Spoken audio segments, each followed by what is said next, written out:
of his position, has said that the next discussions on the crucial Indo-U.S. trade deal are on track.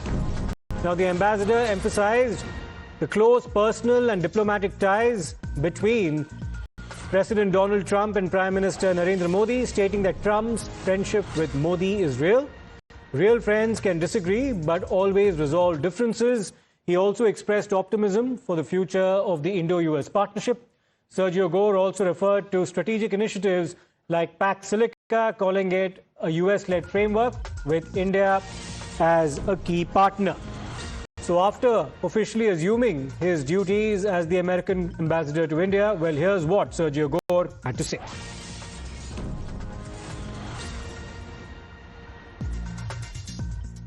I also hope that the President will be visiting us soon, hopefully in the next year or two. I've traveled all over the world with President Trump, and I can attest that his friendship with Prime Minister Modi is real. The United States and India are bound not just by shared interest, but by a relationship anchored at the highest level. Real friends can disagree, but always resolve their differences in the end. Many of you have asked me for an update on the ongoing trade deal negotiations. Both sides continue to actively engage. In fact, the next call on trade will occur tomorrow. I also want to share with you today a new initiative that the United States launched just last month called Pax Silica.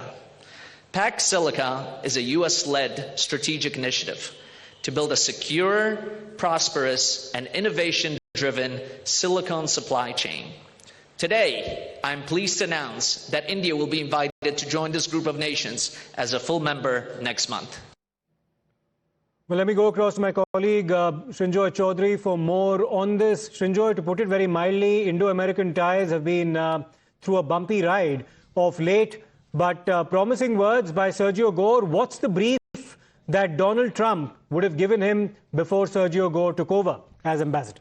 Well, it must be said that Sergio Gor is very close to the president, and he is a political appointee, and he is the kind of man who can pick up the phone and speak directly to the Oval Office.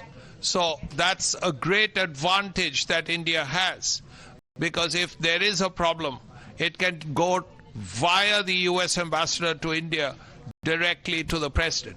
Now, his presence is necessary here because over the last 1 year, and President Trump took over in January, and we are in January, almost exactly a year, America has not had an ambassador here.